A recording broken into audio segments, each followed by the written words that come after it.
Hi, Cat Matlock here at FreeBody, and I want to help you get yourself out of low back pain.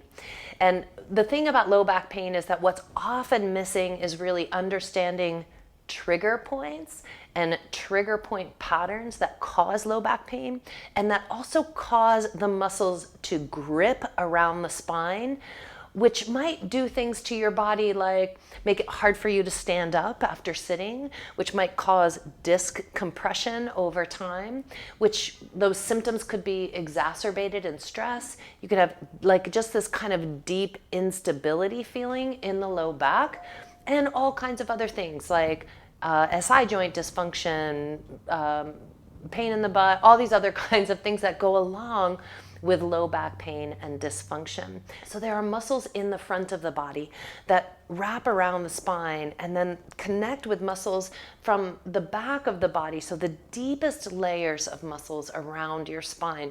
These two muscle groups work together to stabilize your spine, but they can take their jobs a bit too seriously. And the thing is, if you are doing physical therapy and yoga, massage, chiropractic, all the things, but you're not actually addressing the tension, those focal points of tension or trigger points in the muscles, you're not going to completely be able to get out of pain, and not for the long haul, for sure. I've seen it thousands of times. People come to me all the time really frustrated. They're doing all the things, all the PT, all the exercises, this core strengthening.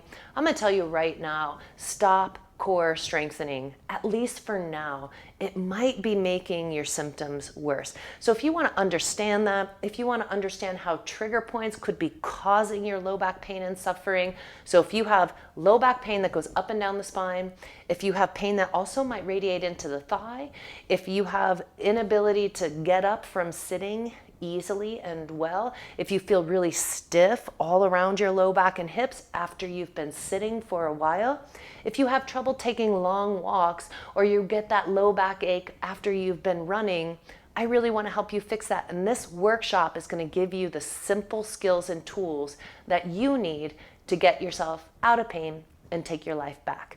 So click on the link below. Please join me for the low back pain workshop. I hope to see you there.